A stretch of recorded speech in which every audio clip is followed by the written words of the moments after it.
And good afternoon. We are live. This is Neil Long. I'm kind of presenting solo today, and I'm kind of half not. I'll explain more in a minute. Russ, after his fantastic stand-up comedy the other day up in town, he's got his first celebrants performance today, if that's the right word, first celebrant duty.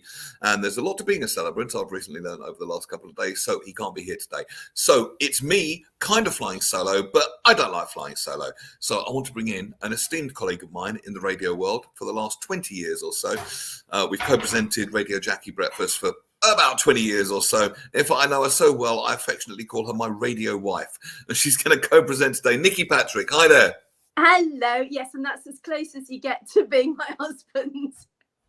And I'm fine with that. I'm fine with that. No, it's very platonic. Thank you very much indeed. I've just been brought a vegan sausage roll, and it's torture because I can't eat it while I'm on air. Oh, no, please don't, because I've seen you demolish food, and it really isn't a pretty sight. It's like Homer Simpson. So, yeah, I would hide that away. That's a little bit harsh.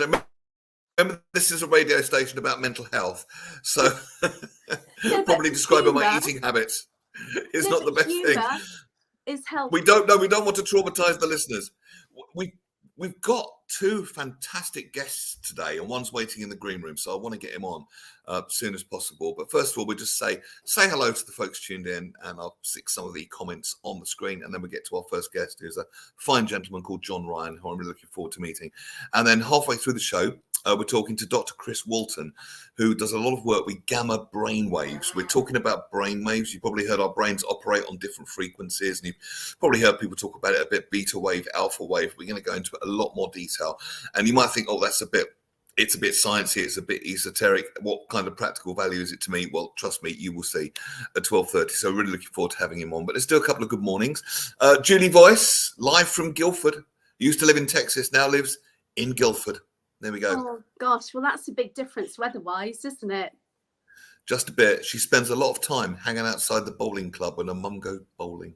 Okay, This is Rock and Roll Lifestyle. This is Rock and Roll Lifestyle at its best. Hi, Julie. Good to have you tuned in. Do you have to have the bumpers up? That's what we want to know. Oh, yeah. Facebook user, no idea who you are, but hi all. And Paul Claridge, one of our regular listeners. Good afternoon, Nikki and Neil. It's Neil and Nikki, if you don't mind. No, I think he was right the first time. Thank you, Paul. You've got the billing correct. Okay, great. So keep the comments coming in. Anything you want to barrack us about or heckle us, and we're talking about mental health and well-being on men's radio station MRS, me and Nikki. And it's good to have the female input because 50% also of our listeners are female, which is really, really curious and absolutely fantastic. So Julie Voice, that's exactly where I am now. There we go. I knew it. It's because we can see you. We're watching you. No, we're not. You just told us. Don't freak out. You've got to watch that Rock and Roll Lifestyle, Julie. One day, these giddy days at the bowling club will catch up with you. No, but have you ever caught your fingers in the holes? If you get the wrong size holes, it can be disastrous because you can almost dislocate a shoulder as you go to roll it down and then it won't come off. There's about 8 different jokes I could make there, but I'm not going to. And a good way to introduce our first guest because he does do stand-up comedy. But we're only going to touch on that because more importantly, he does an awful lot of work in the mental health field. So we're really looking forward to getting him on the show. Ladies and gentlemen, go wild, go crazy for our first guest, John Ryan. Hello, welcome to Men's Radio. Hey guys, thanks for having me. It's the highlight of my day to actually be on the show because I normally have a listen to you guys. Russ is very entertaining. And now, of course, he's a celebrant, so he can... He's turning into Jesus, basically, isn't he? Well, pretty much. Pretty much. But... He's doing I'm not quite sure how that would work as a marketing strapline. But it's an interesting thought. Now, I'm only going to touch on this briefly. It's only because I'm a fan as well, and I do it myself. You do stand-up comedy, don't you? I do, and funnily enough, it's one of the things that people are most interested in because I think stand-up is revered amongst the art forms as being in some way like mystical or magical, when really it's just me talking nonsense to larger groups of people that I do in my front room. Yeah, but it makes people happy though, doesn't it? I mean, laughter is the best medicine. Well, unless you're a diabetic, then I would recommend insulin. But I think I get the point. I happen to know that you do the cruise ships because a friend of mine, Annette, was on the cruise and she saw you, and she knows I do comedy. So any good comedian she sees, she'll get back to me. And she said, "I saw this guy called John Ryan, and he was absolutely fantastic." So for that reason, I just wanted to touch on it today, even though we're not talking about it most of the show, because you have a fan and her name is Annette, and she thinks you're really cool and really funny. No, and that's really nice to hear. It's always good to know that you're not ruining someone's holiday. But I've been working on the ships for about 20 years. Do about 8 a year. I'm off to the Caribbean next week, and that gives me. Just drop that in. Why? Well, just drop in. It's wasted on me. This is my weather. Today is my weather, but it gives me time to write and read. The Caribbean the week after that, so maybe we'll bump into each other. Oh, it's very possible. But I'll be hiding under an umbrella or inside in an air-conditioned room, avoiding the sun. All the way to the Caribbean to avoid the sun. Yeah, I can't cope with it. I have vitiligo, so my skin burns. I've the skin of a small child. Oh goodness! Then you're probably best keeping out the sun. So let's talk about the reason why Russ invited you on today, and he was really excited to have you on. It's talking about because you do an awful lot of work in mental health, and I think my friend knew about this as well. Annette knew about this. She said he's so big into mental health. How come? How did this mental health journey start for you? And what have you been doing? Please share. Perfect forum to do it. Well, I left school. I'm from a big Irish family, and I was born to be a builder, but it was too cold. I couldn't cope with the cold weather on site and cold metal. So I went to university, worked in community care, worked with people who had mental health problems, end of life, that sort of stuff. And then I wanted to write for children. Someone said, do some stand-up, get a performing CV. So I only ever intended to do maybe 6 months of stand-up, but then that kind of took off. And I never really enjoyed the buzz of gigging that other people enjoy. I always found it fascinating that on stage I could say something and people would listen. But I started dropping little messages in because I'm all about inclusivity. I'm not woke or PC. I've just been brought up with good manners. So I'm all about whatever you do, good luck to you. And then someone approached me and said, do you know anything about health? I had a master's degree in health, which I got to do the job I was doing. Combined that with a stand-up, started doing health talks. I had no lived experience of mental health problems myself yet. I don't know what the future has in store for me. My mother was clinically depressed, and there is depression and anxiety in my family. So I just want to be an ally. And then because I got a gob, because I look like a bloke, and I do stand up, people listen to me, and the rest is history. I like your website, happytohealthyou.com. Do people answer the phone and happy to help you? Natasha speaking. Yeah, well, I just thought I'd have something a bit different. And we go into, so this morning I've been at East-West route up in Milton Keynes doing stuff on, mental health, suicide, that kind of stuff. Yesterday I was at a construction company doing stuff on men's health. Tomorrow I'll be doing stuff on suicide awareness. And also tomorrow night I'm doing a dad show that I'll talk to you about in a bit. But it's just this thing I've got these skills where I can hold people's attention. I've got a bit of experience. I've got empathy. And so, I get work doing all sorts of beautiful and interesting stuff. And John, are you finding now, because, traditionally men were very closed with their feelings and their emotions. And I think, things have really changed over the last probably 2 decades. Are you finding men are finding it a lot easier to talk and share now? I think, to be honest, I think men have always found it easy to talk and share, given the opportunity and the right environment. The problem has been in the past was that they were never given that environment. The pub was where you went, or football with your mates. But men do and will talk. This whole kind of modern masculinity myth needs to be challenged sometimes, I think. That's really interesting because I was sort of taught, I suppose, for a better word, that men don't talk, but maybe given the right, like you say, the right opportunity, perhaps they do. And it's so important, this work. I mean, not just for men, for everyone, but for the whole of society. Yeah. This mental health awareness, this conversation, it's not a moment too soon because we hear terrible stories every day. And you're doing such a diverse array of work. Yeah, take us through again who you've been talking to and the way you've been received in these various places, and what main challenge are you finding people face most of the time? I think, my Happy to Health You, our two main areas are construction, so rail and building work, and health. So the NHS and universities that have medical departments, so King's, St George's, St Thomas's, those sort of places.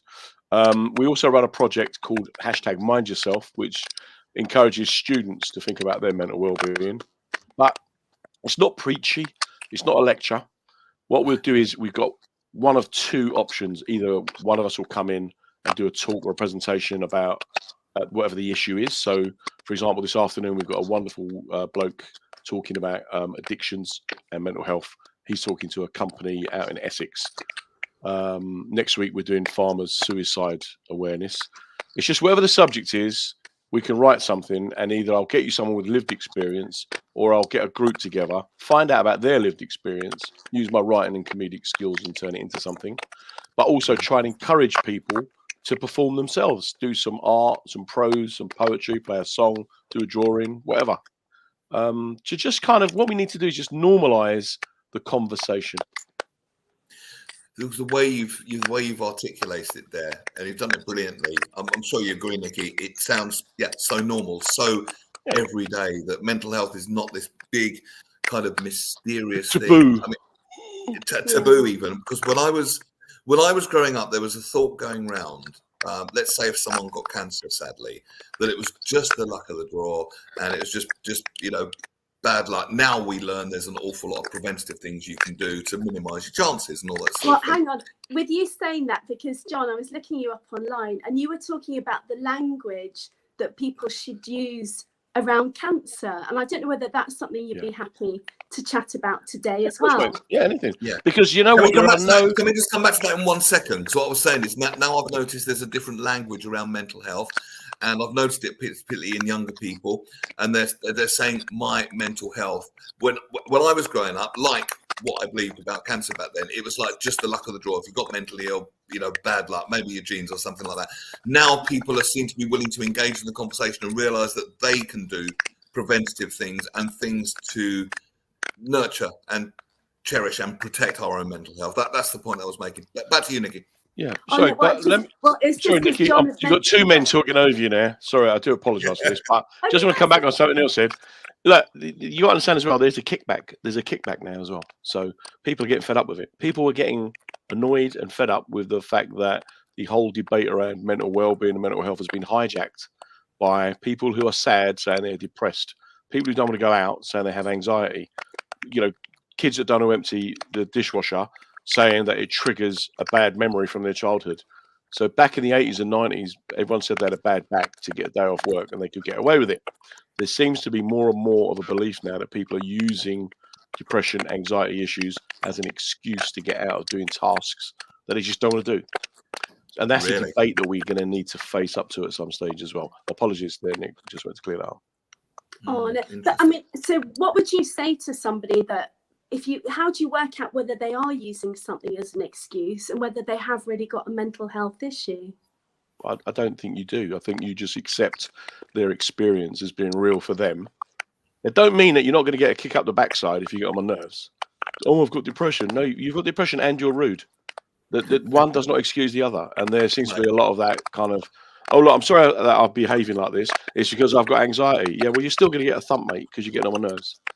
There's that thing of don't think you can use it as an excuse or something to hide behind. It doesn't give you entitlement to treat people any differently than you would do if you were well. Yeah, definitely. And when I go into workplaces as well, you got to understand I'm not a practitioner, I'm not a clinician, I'm not medically trained, okay? But I have life experience and I've been around people. If you have depression, you don't need me giving you a diagnosis, telling you do this and you'll get better. You need me to help you to get through that day, that week, or that month, and for you to understand you're going to live with depression. You're not going to get a cure. You live with it. So what can I do to be an ally? And how does that work when you're going around the railways? Because obviously, I mean, we all know the trauma for a driver. One day you're just there, you're going along, and then somebody jumps in front of your train. I mean, it must be horrific. I think right. Okay, if we're gonna have what I call a big boy talk now, Nick. We're gonna have a big boy talk or a big girl talk because obviously it's 2023. Blah blah blah blah blah. Here's the thing. We'll go trauma. It's squaddies seeing their mate getting shot. Trauma is a train driver seeing someone jump in front of it. Yeah. But you know what? Trauma is also being a woman at home fearing that key in the door when your husband comes around is going to be abusive. It's that child fearing the violent, angry parent, people shouting at, being bullied. Trauma isn't just one big incident. It can also build up over years and years and years. I've learnt this relatively recently. Somebody I used to work with at another radio station, if I can name her, she's a wonderful lady, Lula Bentz, and she now does a load of work around the subject of trauma. And what I'm learning is that probably to some degree, everyone's got a little bit of trauma. And there's the term small t and capital T trauma. And you're right, it doesn't have to be one big thing, like seeing someone destroyed on a battlefield. It could be years of subtle gaslighting and mental abuse. It could be a number of things. So yeah, we need to expand our understanding on our definition of it. I think it's not the best term, but they call it small t trauma. But it's the sort of trauma that everyone will have experienced, I guess, to some degree. But then what happens is you go small t, big T, and it's like in the what we used to call the deaf community. There'll be big D and little d, and you get into this whole politics, and you get away from the fact that people need to be helped to live a life that is as full and rich as they can. Yeah. We've got to accept our differences in the same way that we accept racial and gender differences. We need to accept neuro differences as well, and just go, you know what, life is not, we're not all like robots. We all think differently, interact differently, and that's what's helped us as a society to evolve. And what would the first steps be, do you feel, for somebody that feels that they do need some help and support?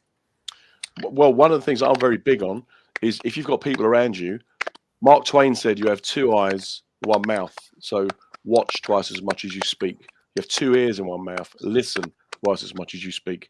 If your mate, who's normally very well presented, suddenly starts turning up in the same clothes with food on him, instead of calling him Stinky Pete, say, what's going on? What can I do to help you? But we don't. What we do is we'll embarrass, humiliate, and bully. So for us, on this side of what I call the line, people are in a good place. Have a little look at the people around you, your family, your friends, your workmates, and think, am I part of your problem or am I going to be an ally? It's. Have you seen the mental health documentary made by Roman Kemp?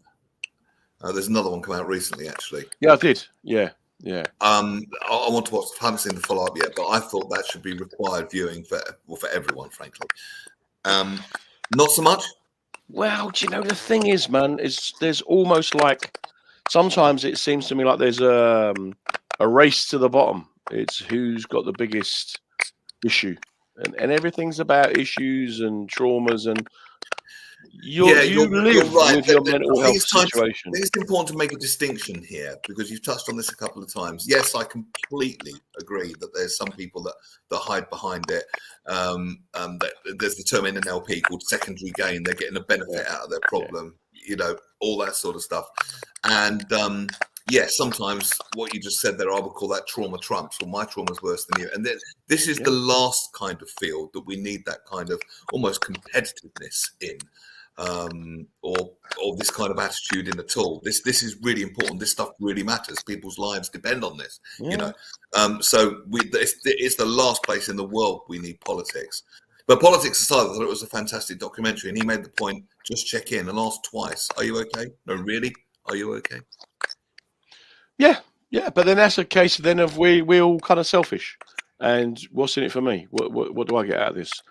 You don't have to get anything out of it. It can just make you feel good. Just know then that perhaps when you're in trouble, someone will help you, because life, the problem is we think life is going to go like this. And we teach our kids it's going to get better and better and better. But life goes like this. And when you're on the top bit, pull people up. Don't push them down. Yeah, it's nice advice. Just That's simple, nice really. advice. No, you were talking about, how we teach our kids, and that we've got to get them to appreciate there are the ups and the downs. You also do a lot of work, don't you, for young dads? Yeah. All it is, I like working, I like meeting people, I like a challenge, and if I can do something, then be sure that I will do it. I think, in my experience, most dads want to do it properly. They want to do it well. But unfortunately, you get a child, and there you go. And we still think women are born with an innate ability to know what to do. So dads then feel a bit isolated, a bit distant. It doesn't have to be like that. I've got Well, two can boys. I promise, as Go a on. woman, we don't know what to do either. That's right. It's trial and error. I've got two boys who are fantastic dads, absolutely brilliant, and they have gone out of their way to learn what is needed and to be present. And I try and say to the guys, look, just be present. They're kids and not little adults. Don't talk to them like they're adults. But very often what happens is maybe the dad's got a problem himself and he's trying to cope with his own problems and raise a child and keep a relationship going. At a session I did a few months back, I said here, anyone got a crazy ex? And one guy put his hand up. He said, I've had 3. Wow. And I then said, and are they now in relationships? He said, yes. And I said, and you're not? And he said, no. I went, do you think there might be a common factor that's making these girls appear to be what you call crazy? It's you, mate. You're doing it. You're going around destroying women, you know? But nobody talks like that. Nobody's ever spoken to him like that before. Now, people, this is really important because people find that hard to hear. Because if we're going to be, I mean, I'm a great believer that we can all be responsible for our own lives and make our own choices, whatever choice we want, you know, go for your dreams, as long as it doesn't harm anyone else, you know, with that caveat. And, you know, the fact that we can all do that and all think differently and be different, that makes for an evolving, brilliant world. However, it's very hard to own your part in some things. Yeah. Particularly, well, a few years back, I had a bit of a mental health bit, and I felt guilty about everything. So rather than taking a healthy sort of ownership, my mindset at the time was like, can't be anything to do with me. Can't be. I'm not a bad person.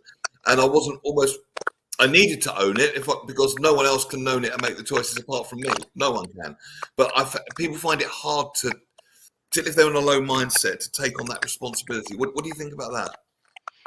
Yeah, I think it's not just people in a low mindset. I think it's also just people in general. We're selfish. Look, conception is a selfish act.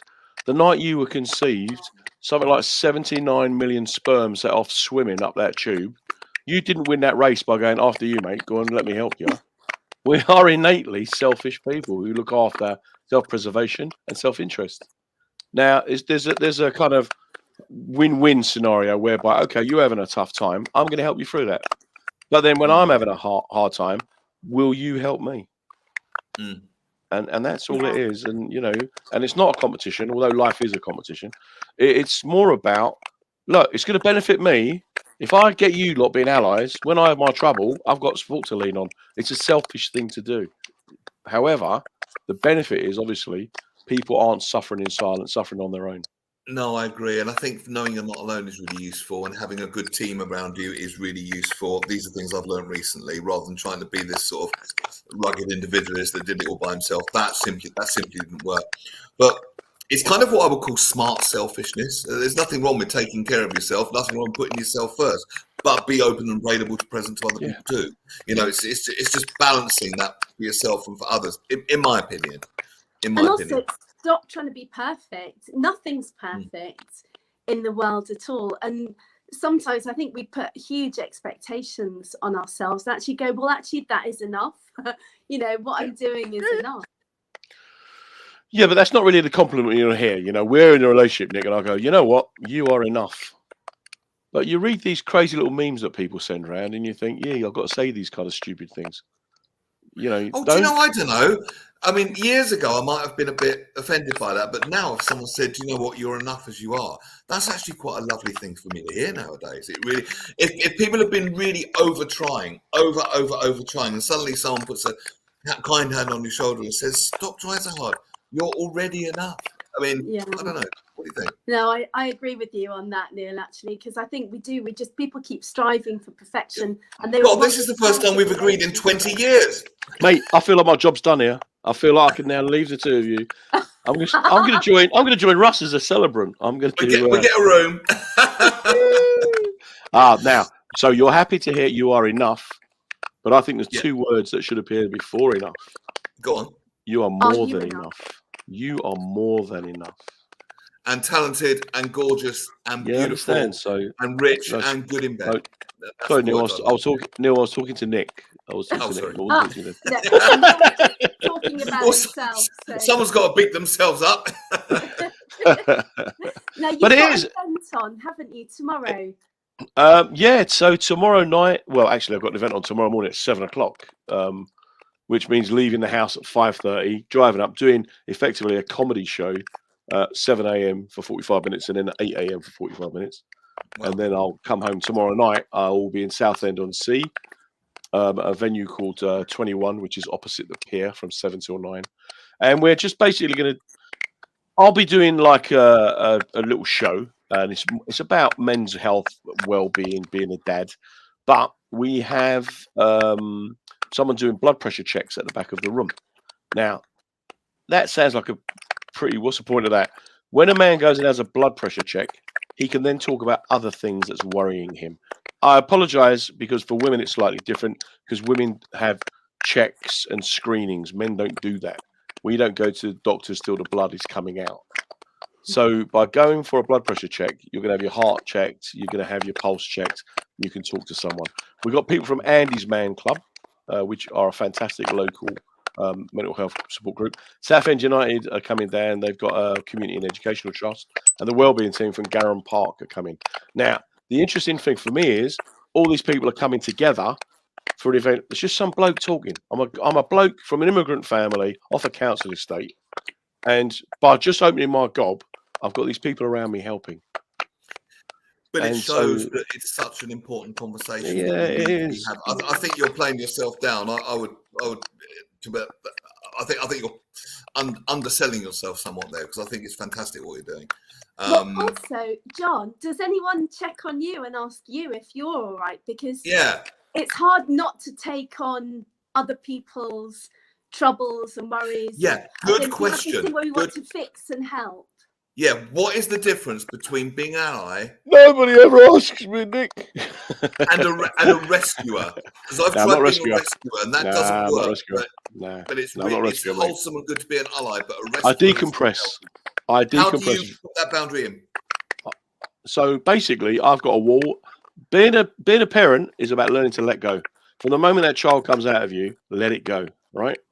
And then you get them through school and whatever else, but you let them go, and they come back and they tell you how life is. That's how it works.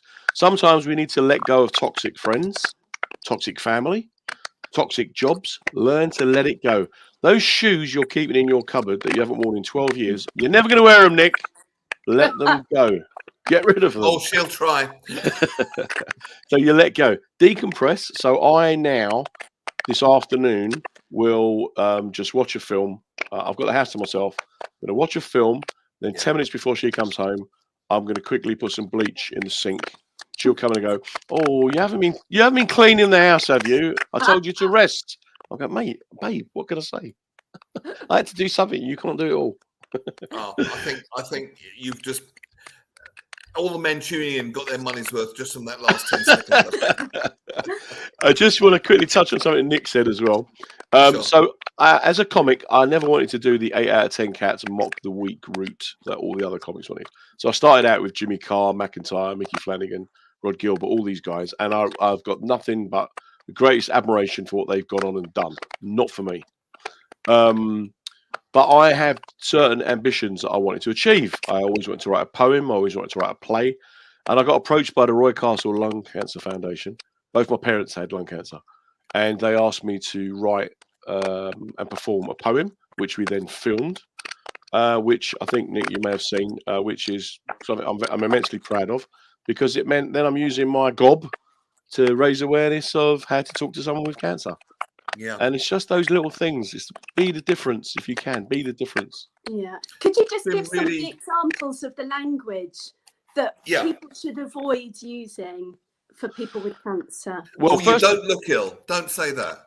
no. Well, first of all, it's just good manners to kind of stay in touch with people, because what happens is you get cancer, and then people, they get scared. They think they can catch it, right?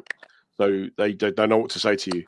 But things that are not helpful are things like saying, "Well, my mate had that and he died." So that's really going to cheer you up, isn't it? what you got to do is say positive things like, what can I do to help you? Come round, bring some food, bring some drink. They've got a pile of ironing. Go around and do the ironing. Go and be present, be there, be for them. Don't tell them they're brave. Don't tell them they're a battler or a warrior, because people don't choose to have cancer. Just think, how would I like to be treated? If you generally in life think, how would I like to be treated? That will help. But that doesn't then mean that you jump on your partner and go, well, I want to be treated rough. So you got to think it through, think it positively. Yeah, and I think that's so important. I remember one of my dear friends got cancer, and she then ended up having to comfort everybody that she was telling that she had cancer. And I mean, it was ridiculous. It really was. And cancer, look, it's a mental health toll on you and on your family. It's the pressure it brings on the kids. There's a lot more to it. But 50% of people born after 1960 are going to develop cancer. We just got to learn to talk about it. Have that conversation. And talk about many things. John Ryan, it's been really lovely to meet you. I know Annette, by the way, is tuned in. Your fan on the cruise ship. So, I don't think she'd have missed this one. Thank you for your kind words, Annette. I appreciate it. Yeah, there we go. There she is. And listen, if we can, or me personally, can help with any stuff that you do, this is right up my alley. All of this, I love the stuff that you're doing. So feel free to keep in touch with me. And if you'd like to come back on, of course, if you anything else you want to promote, or just come and tell us how you're doing, and this is the perfect forum for you. Don't be a stranger. Don't be a stranger. Don't be a stranger, dude. You're welcome here anytime. And can I urge everyone to look you up on YouTube and watch your Cockney Olympics, because if you're having a bad day, that is going to put a smile on your face. See, I don't put much comedy online, because what happens is I'll go along to do a talk on suicide awareness, and someone will go, well, he's a comedian. Is it appropriate for a comedian to be talking about such a heavy subject? So I don't put comedy stuff online. So that there's more of a kind of mystique about it, and people go, I'm using humor. We make you laugh, we make you listen, hopefully we make you learn. Yeah. John Ryan from happytohealthy.com. Lovely to have you on MRS. By the way, feel free to stay while we bring our next guest on. You're very, very welcome. Well, I want to know, first of all, we don't want to stop him from going to his film. And what film are you going to watch? Are you into the Christmas ones yet, John? Oh, mate, look, I live with Elf, right? She's Elf. All the Christmas stuff is done in February, all the shopping. She starts her Christmas shopping in January. There's only 2 of us in the house, but we had to have pumpkin making, and we had to have Halloween cushions. But I live with someone who's had cancer 4 times. So she doesn't just live life, she lives life. Brilliant. So, we are the adults who go to watch Frozen. I'm like, look, can we just pretend we've got one of these kids? No. There you go. Thank you, John. Take care. Thank you so much for having me. All the best. But if you have to go, that's totally cool. But if you want to stay, that's totally cool as well. But ladies and gentlemen, I would now like to bring on our next guest. I'm really excited about talking to this guy, because this stuff absolutely fascinates me. Is it science? Is it spirituality? What is it? Is it brainwaves? We will learn more as we speak to Dr. Chris Walton. Hello. Hey, Neil. How you doing? I'm good, thank you, Chris. I'm good. This is Nikki and this is John, and welcome to the show. Hello, Nikki. Hello, John. And I've made a big note to myself not to say it's gamma rays. Yes, no gamma rays here. Let's hope not. No, I don't think so. No, gamma brainwaves. So I really want to get, because this absolutely fascinates me, because I said before you came on, before I saw you in the green room, it might seem on first blush to be a bit sciencey, maybe even a bit esoteric what we're going to talk about, but it's got such practical application. I've learned from studying your work. I'm going to put you at the top because it's more polite. There we go. So really, can you just walk us through first of all, how did you get into this? Because you're a performance psychologist, right? And then what did the different brain waves do? Then we're getting to the really interesting stuff of what gamma can do and how we can use it. Is that all right? Yeah, of course. Yeah. So I'll give you a very quick background. So I started out my first career in the health and fitness industry in the early 90s. I was managing a health club and doing a lot of personal training back in the day before it was really a thing in this country. And I ended up training professional athletes. So I used to manage a health club that had a lot of professional athletes going to the club to train. And I used to train them. I used to do the strength and conditioning for them and the nutrition for them. And it sort of led me into the understanding of the mind and the body, mindset on performance. They were like the top 10 squash players in the world. And I had the pleasure to train the world champion and world number 1 man, the world champion and world number 1 woman, and 6 out of the top 10 squash players. Now, I wasn't a squash player myself, but I've always been a sportsman, always been into sport. What was fascinating was on the practice court, there wasn't much difference in the men's game between any of the top 10 players. But when it came to the tournaments, the same 2 or 3 people kept winning. And I used to think, well, why is that? Why is it? Because if you're watching these people on the practice court, the fitness is a given. These are elite athletes. The skill, more or less the same. The experience, more or less the same. So you sort of wonder, well, what is it? And it was the mindset that came down to the people that are winning can hold it together, can bring forth their skills, their knowledge, their experience under pressure. And that was what really made them win or lose. So that got me interested into the mind. I got interested into the brain and the mind, and then into brain waves, and looking at brain waves, what they do, what they are, and what brain waves we see when we're in optimal function mode, when our brain is functioning at its best, when we feel good, when we have a good sense of well-being, when we feel resilient, when we feel in flow or in the zone, these words that we hear about. So that really fascinated me. I ended up studying psychology and all sorts of stuff. And then many moons later, I started measuring brainwaves. I developed a technique. I was trying out different techniques and measuring brainwaves of these various How the hell do you do that? Because this is getting super sci-fi. How do you measure brainwaves? Yeah, you basically put some electrodes on the head. You put them on the front, at the top, at the side, and the back. You literally got electrodes on the head. Switch it on. You see in the movies with the mad scientist. I'm thinking Doc Brown with Back to the Future almost. It's pretty much like that. It's pretty much like that. Let's stick this on. Let's look at the screen and let's look at the electrical activity of your brain. Yeah. And that's what it is. The brain waves are the electrical connectivity of your cells communicating and talking to each other. So generally, we have 4 types. So there's 4 types of brainwave going on in a 24-hour day and night cycle. So the first one I'll say is called the beta wave. So that's like me now. I'm wide awake. I'm alert. I'm looking at YouTube. I'm thinking about what I'm saying. I'm looking how much time we got, and I'm getting stuff done.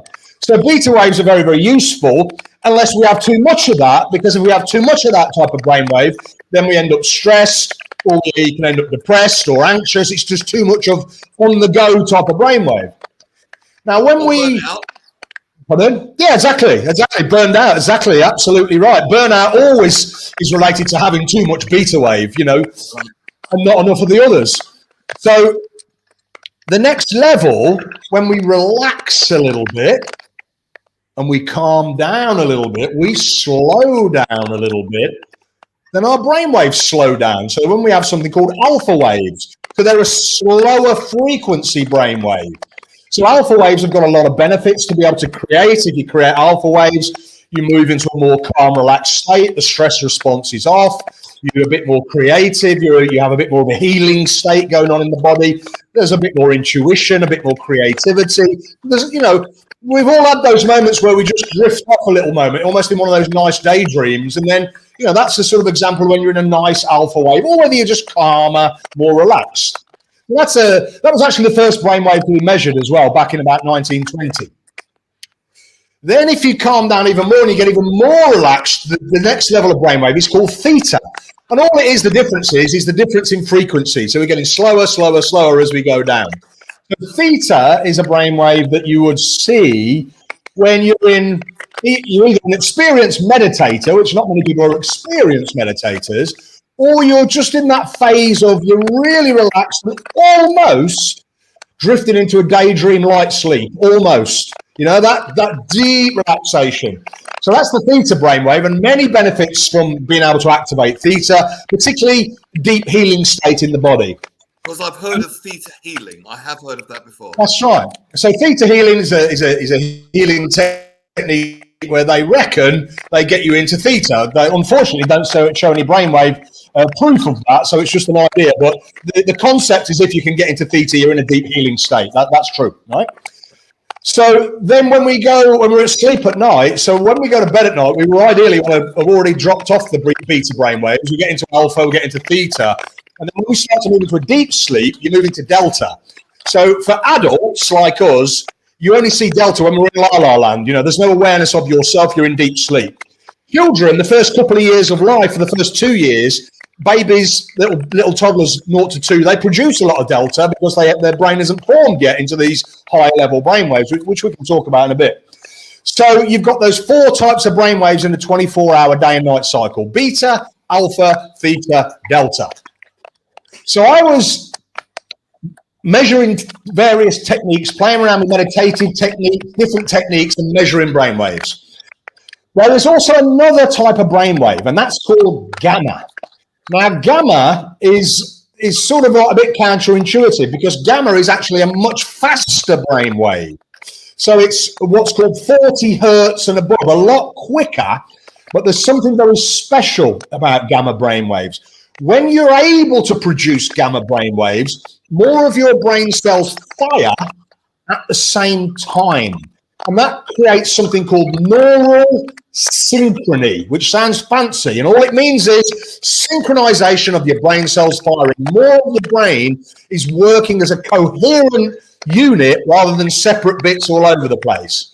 Yeah. Now, gamma is the brainwave that is very related to optimal function, being in that flow state, in the zone, performing at your best, peak performance. It's a brainwave state that when you create it, you've got hyper interconnectivity because more of your brains are firing at the same time. So you've got these pathways that are much more open and connected to each other, but your stress response is off.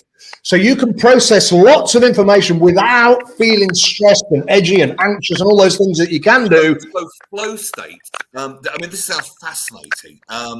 Do you get this neural synchrony in any of the other brain states, or is it just gamma, or is gamma the best at it?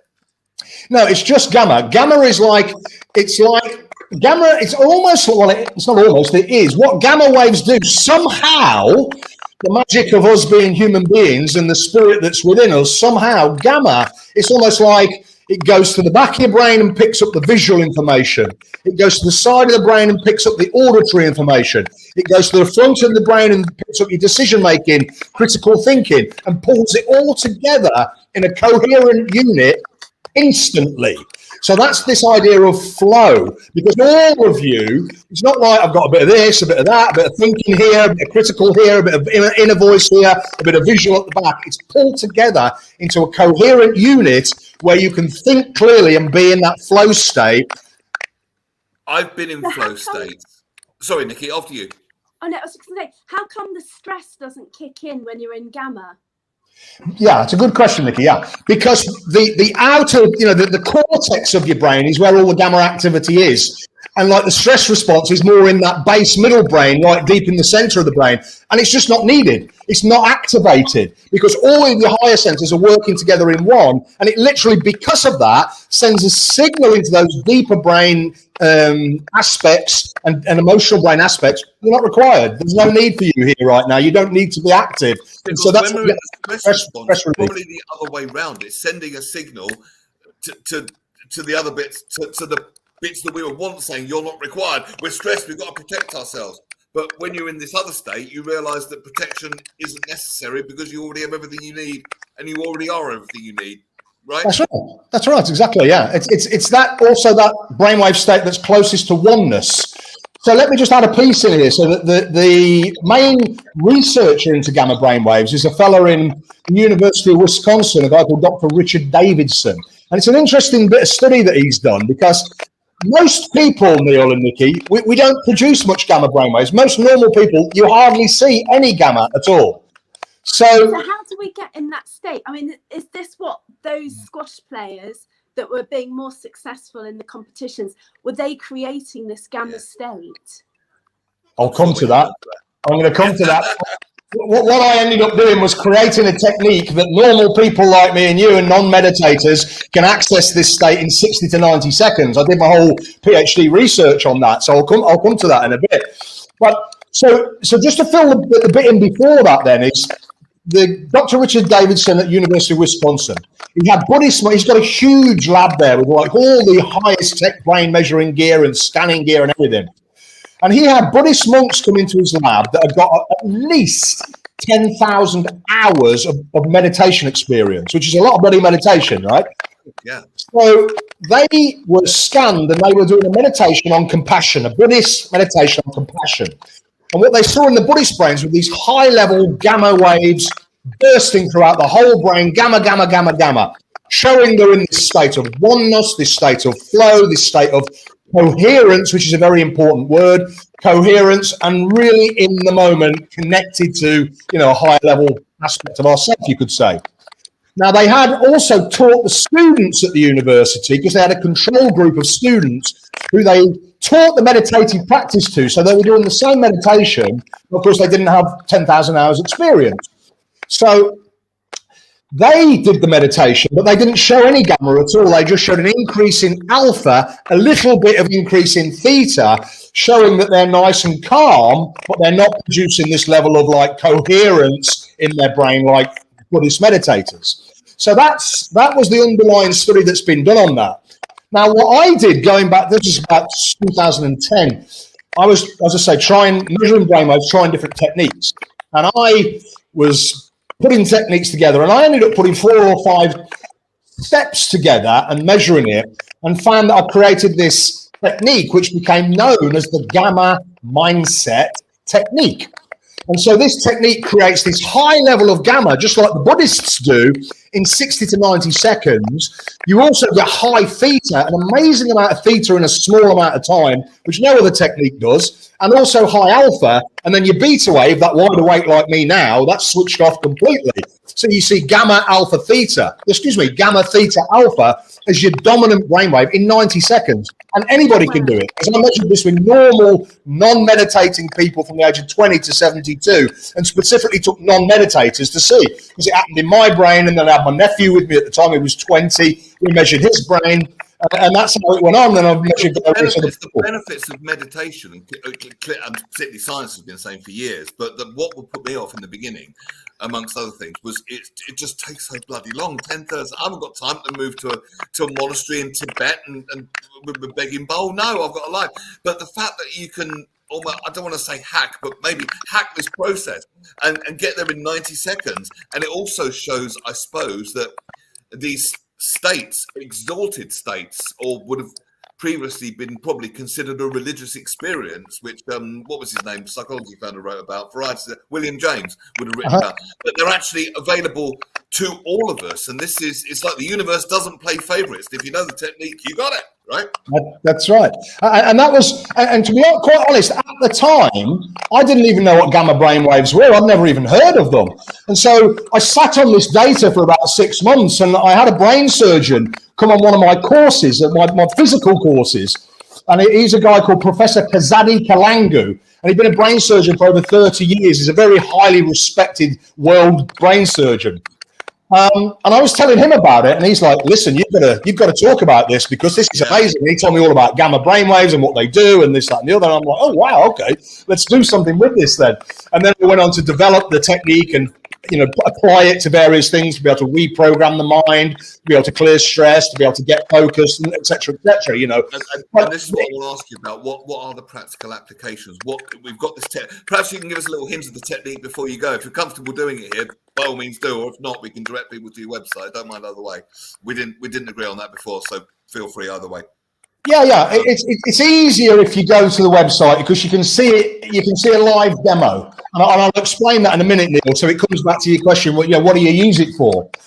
So primarily, I was looking at 2 things. I was looking at, 1, can we get into a peak brain state quickly, get the benefits of the relaxation, the stress off, synchronizing, right and left hemispheres, like I say, more of the brain working together, allowing us just to feel a state of flow, we start our day in 3, 4, 5 minutes of it. So we give ourselves the best chance of being in that, good sense of well-being flow throughout the day.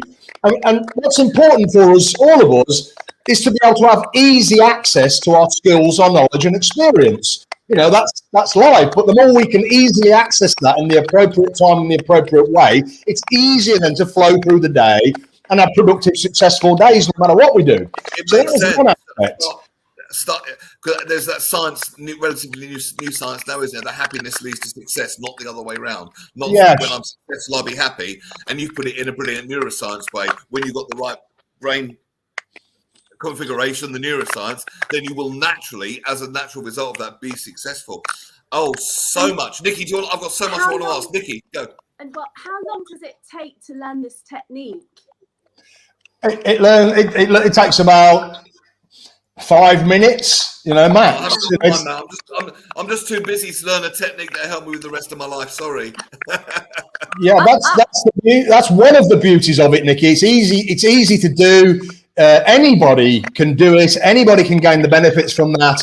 And so that's one of the nice things about it, And it was an amazing finding, but almost accidental finding, if you know what I mean. Because like at the time, I didn't know what gamma was. I knew the floor of the brainwaves, but I didn't know what gamma was because we don't see much of it in normal people. There's not much studies on it and stuff like that. So when I found it and realised what it was based on the brain surgery, I thought, hey, I've got something here that's important. Given that we know how valuable it is, and I believe every word you say, by the way, because I think your work's fantastic. If we were to, I don't know, if we could somehow all float up and look at the world, or even look at the UK now from a bird's eye view, how many people right now at this moment at about 10 to 1 on a Wednesday afternoon would be in gamma as a percentage, do you think? And given we know how beneficial it is, why isn't everyone doing it? But how many do you think? Zero. No, nobody will be in gamma right now unless you're a very, very experienced meditator and you're 20, 30 minutes in. But you've got to be a very experienced meditator. Not many people are experienced meditators. I'm not talking about people that can sit for 20 minutes and meditate. I'm talking about people that have got years and years, like 10,000 hours plus of experience to be able to develop that by normal standard meditative means. If you've got somebody doing the gamma mindset technique at home, they're in gamma in 90 seconds. How many would be doing it in gamma now at work, doing this, that, and the other? Nobody. And do you think this could help people let's flip that question around. If everyone, sorry, Nikki. Could this help people with chronic fatigue? Well, I have experience in that myself, Nikki. So that was something I had myself for chronic fatigue some years back, and I had to deal with that. It helps people with any illness, any dis-ease, any dysfunction in the body, because you're putting your body into a deep healing state. Your stress response is off, and so if your stress response is off, all the energy that was going to that stress response is now going to the healing response. You're synchronized, your brainwaves are low, you've got gamma, which is synchronization, and the word that's important again is coherence. That's a deeply healing state for the body. So from that perspective, it helps any ailment, illness, disease, because you're putting your body into a healing state. Right, that makes perfect sense. And if everyone were in gamma right now, and let's say everyone spent 1 day in gamma, what differences would you see in the world within 1 day? No, that's a great question, mate. That's a very good question. Okay. Okay. So let me be bold. What I think happens when you're in gamma is you are connected to your higher self. You are connected to the source. You're connected to God. You're connected to universe. There is definitely, albeit in a very scientific way, but a real element of spirituality in this and oneness, or shall we say the new spirituality, oneness, flow, coherence, source energy, God in a good way, a spiritual, not religious way, shall we say. Yeah, absolutely. So that's what I think is happening. You're connecting with a higher level of yourself.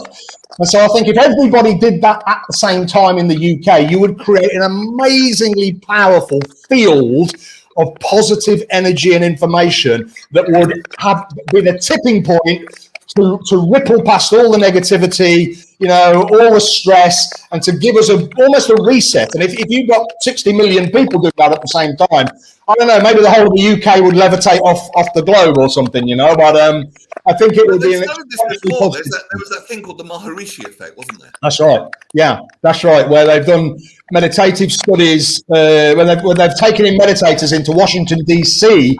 I think this was in the 70s. And they're all meditating and doing, over a 6-week period, they're meditating twice a day because they use something called transcendental meditation. They're meditating twice a day. And then what they showed was during that period of time that the meditators were there in Washington, D.C., the crime rate reduced over that period. So you're like, well, there's some field effect, so energetic effect, vibrational effect coming from the coherent meditators into the psyche, the collective of other people that's having a positive effect on their action. Yeah, I've long been saying on this show, you're of more value to the world in the joy of your whatever you enjoy doing than the drudgery of what you don't enjoy doing. And people say it's selfish. No, it's not. It's quite the opposite. Following your joy, you add joy to the world. More people following their joy, you get this coherence effect of joy. Do you know what I mean? Yeah. And I completely believe that. What kind of courses can people access? Because you do a lot of belief cleansing as well. Like, let's say someone's got all kinds of negative beliefs about, I don't know, money. But you've got courses that can clear all the conditioning, all the stuff we've learned growing up that's not serving us. Well, this is the main angle I wanted to create the technique for, because if we understand how our mind works a little bit, that we've all had our mind conditioned from day one, and even before day one, as a fetus when we're inside our mothers, we are certainly in the last trimester, we're taking in the chemistry from our mother. So if our mother's in a stressful environment and is feeling stressed, anxious, worried, the fetus is experiencing some level of that type of chemistry. So we're already programmed to a degree when we come out. And then, of course, that first 7 years, we get heavily programmed into society, the way things are in life, the way we need to act, the rules of life we need to follow to get on with life. So that first 7 years is very, very important. And you find that the more you look into that, it's the first 7 years that really is the foundation for what will happen for the rest of your life. And so for most people, not everybody, but for most people, those first 7 years and onwards, there were some ups and downs in life. Our parents weren't perfect, society's not perfect, schooling's not perfect, religion's not perfect. All of these principles and concepts that we sort of follow to make sense of life. And then the ups and downs of life. Some people have traumatic experiences and this, that, and the other go on. But we've all had our mind programmed. And the very fact that it was programmed in those early days, by definition, means it's out of date. Now, some of that way of being, that way of learning, that way of being in the world might be useful to us. We may have picked up a lot of good stuff. But most people pick up some outdated conditioning, those deep down belief systems and those autopilot emotional reactions that drive our life at that subconscious level almost all the time. A really good example might be don't talk to strangers is great advice for a 3-year-old, but not for a 43-year-old. Yeah, that's a great example. Exactly that. It's and of course the world's a very different world today than it was when we were youngsters. So you got to be able to navigate, be flexible and adaptable, and be okay with uncertainty and all sorts of things that you probably didn't learn as a child, and you might be playing out in your subconscious lots of negative beliefs about how successful or not you can be, how much money you can make or you can't, what you can achieve, what you can't, what you're worthy of, what you're not. All sorts of stuff can be bubbling away at the back of your mind, and you're trying to make a good go of it in life. And I think the phrase that springs to mind is you don't know enough to be a pessimist. That's lovely. I like that. Yeah. Have an encounter with someone like yourself. It's like meeting an angel on the path. No, you doesn't have to be this way. Nikki, have you got anything else you want to add? Chris, you've completely sold me on it. So you mentioned that we can train ourselves on your website. Where do we find you, and how do we follow the steps? Is it easy? Yes. So if you go to that website that's on the screen, thegammamindset.com, you can sign up and you can watch a masterclass where I do a demonstration. So let me just explain that to you, because it's quite funky stuff. So this is using the Gamma technique to reprogram your mind. And this is what I did my PhD in, and it's the only PhD in all of psychology that shows you how to increase self-belief, confidence, performance, and well-being by reprogramming the mind. So, you know, from those perspectives, we know this works, but I've tested this with lots of other things. So what you would see in this masterclass, firstly, I give a little bit of an overview for 4 minutes, how the mind works, what the mind is and how it works. And we need to know that because we're not taught that at school, and you know, the mind isn't the brain, the mind isn't what the brain does, the mind is, you know, connected with the brain, but it's not the same thing. We need to differentiate between what it is. Then once you understand what it is, then you've got a good chance of being able to use it properly. And still today, I don't think we taught about this in school. So you will see. Chris, I hate to say this, but we've only got a few seconds left, and I could talk all afternoon. We'll have to get you back on, but can we sum up this brilliant stuff in a few seconds? Okay, so in quick summary, go to gammamindset.com. You can sign up there. It's free, and you can watch. It's like a 45-minute masterclass. It's a very engaging, interesting masterclass where you're going to see me testing a client's mind, their subconscious mind. I'm testing it. We find the blocks. I take her into the Gamma Mindset. She reprograms those blocks with new beliefs. Then we test again, and now we see a completely different situation. So that's very exciting, you know, and it happens very, very quickly. So that's what you'll see in the masterclass. And then if you want to learn the technique, you can go on from there, depending on what area of is most relevant to you. I suppose it's a never-ending journey because no matter how far you get, there's always more that you could reprogram. How exciting! Yeah, and it's quick. This is a very quick technique. You know, within 5 minutes, you're in and you can be out, or you can stay in there a little bit longer. But the longest sessions that are online are 10 minutes because it doesn't need to be. Because remember, you've created that brain state in 60 to 90 seconds that you can't do any other way. You can't do standard meditation. Dr. Chris Walton, will you come back on MRS again at some point? I'd love to come back on there. It's been an absolute blast. I'd love to come on and talk more about these things. Yeah, we'd love to have you back. What a fantastic guest, everyone. Dr. Chris Walton, and also other wonderful guests earlier. John Ryan, put me back on stage a minute. Thank you all for being on. Absolutely fantastic. Chris, we'll get you back soon. Nikki, thank you for co-hosting with me. Oh, thank you for having me. Lovely to meet you all. Have a lovely You're welcome. afternoon. And Russ and Phil will be here on Friday. Dr. Chris, thank you so much from everyone at Thank Men's you. Radio. We're late. I'm going to get told off, but I don't even care. Bye. Good afternoon. Thank you. Right.